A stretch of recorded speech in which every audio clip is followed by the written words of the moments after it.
What's going on, Low Key Cave? We back. YouTube. Welcome to the Low Key Cave, Keyshawn Niles YouTube page, aka Mr. Low Key. And we back with another movie review. This time we are doing 1992, starring Tyrese and the late and great Ray Liotta. Rest in peace to Ray Liotta, man. But yeah, man, this was not necessarily, I ain't gonna say it wasn't interesting, but as far as this concept, even it's being based around the Rodney King riots or whatever, I feel like this premise wasn't necessarily nothing that had been not done before. Even with the whole setting, because we had a couple movies out here based around the Rodney King riots, but I guess the whole thing with them trying to do something a little different based around that is doing the whole heist thing. And in my opinion, they've even done that before, where you just had these scenarios where you had these group of guys and you know the shit not gonna go well. Then you always got this one guy who's always gonna go over the top, or he's that one extra bad guy. Then you got like maybe two or one person out of the group that's like, he got some type of heart and he just really just trying to get the money, not trying to hurt nobody. But this shit never goes that way. For me, this was like a mixture between Waist Deep and Armored. If you don't know what Armored is, Armored was a kind of, I guess, a heist movie with Columbus Short, Lawrence Fishburne, Matt Dillon. It's not like one of them big heist movies. It wasn't really that good, but neither one of the movies I just named are necessarily that good as far as Waist Deep and Armored. Waist Deep is alright, man, but as far as having this whole thing with Tyrese's son get kidnapped, it's like, my nigga, how many times is your son gonna get kidnapped? But overall, the movie actually starts out kind of decent, and I'm gonna be clear about this. Tyrese is a very good actor, bro.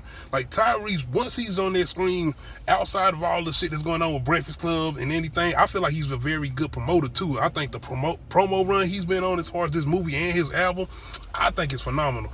Like I said, y'all can say what you want to say about Tyrese, but he can sing and he can act. And when it comes to him being able to flip that switch when it comes to dramas and somewhat of action comedy like the Fast and Furious movies or even Transformers, he's able to pull it off. So going into this movie, man, like I said, it just wasn't necessarily nothing new outside of what they was trying to do with the setting or whatever. I like the California setting as far as that 90s feel, which I feel like that wasn't necessarily even heavy. It didn't feel like the 90s. It just didn't, in my opinion, didn't feel like the 90s. But overall, as far as how the movie goes on, as far as getting to the whole heist thing, I mean, I guess it was somewhat interesting, but like I said, we had a lot of cliche characters, nothing that was necessarily new or anything. So once we got into the swing of things, which is kind of like the third act, once we actually get things going, it's not even necessarily a movie where they kidnap him. They kind of like just come across him once they trying to get out of the riots, and they not trying to necessarily be in the streets of the riots, because the way the trailer makes it seems it's like he gets kidnapped somewhat immediately, but it's not even like that, and he's not even necessarily kidnapped. It's more so of a like hostage situation. But overall, Tyrese got some decent action scenes in here.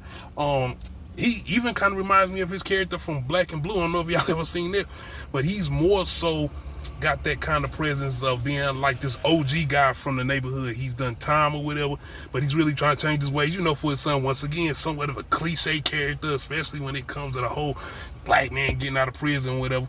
But overall, I was just trying to let them do what they're doing with the movie and just trying to see if they were going to give us some good, because you can have cliche movies, but if it's good action setup, and if it's got good performances, I'm with it. And hey, Ray Liotta, rest in peace of Ray Liotta, man. He can play a good guy, can play a bad guy, can play in between, but when he playing a bad guy, he definitely played a bad guy in this movie. And he got certain over-the-top moments, even with the dialogue, but it works. And he's very believable as a bad guy, especially the way he treats his sons. He ain't shit.